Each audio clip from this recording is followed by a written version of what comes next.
And now for the full video. My mind doesn't care whether or not I'm happy or sad. Why is that? What do I mean by mind? So in yoga and Ayurveda, they make very important distinctions between the different aspects of the mind. There's chitta, there's buddhi, there's ahamkara, and there's manas.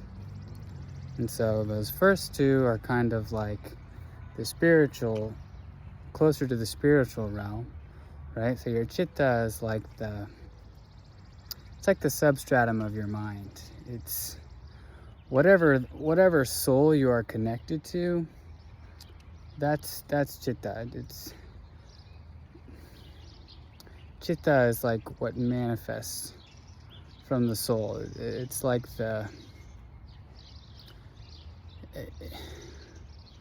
it's like the time-space continuum of the universe, except for your soul.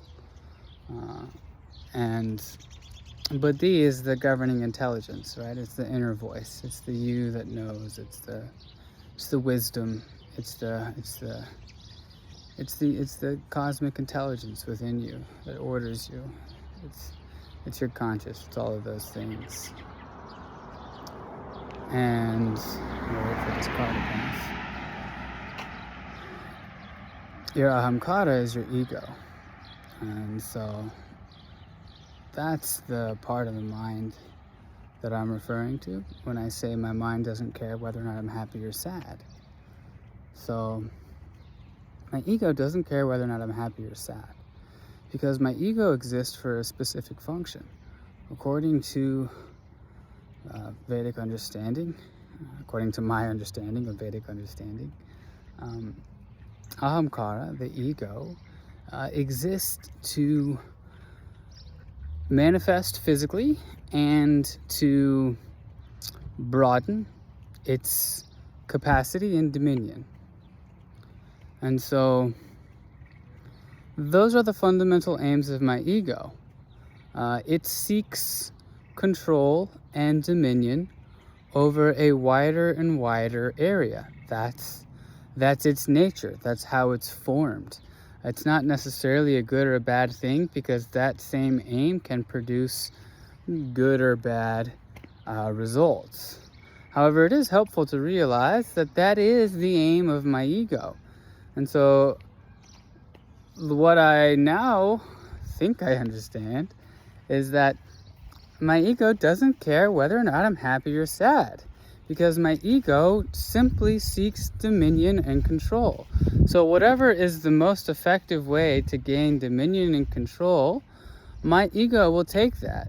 So if I really like being happy, if I just love being happy so much, then the ego will use that to gain control, right? I'll become averse to things that make me unhappy, and I'll become attached to things that make me happy.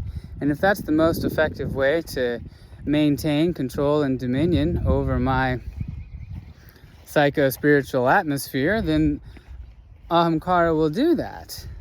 And it's the same thing on the other side.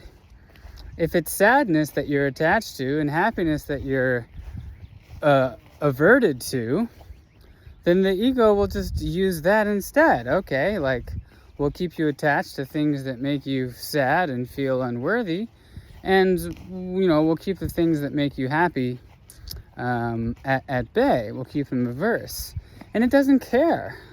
Literally, it makes no difference to the ego if you're the saddest person in the world or the happiest person in the world.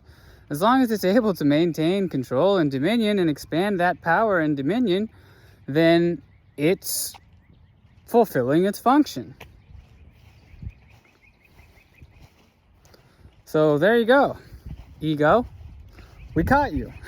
We know what you're up to. Do with that what you will.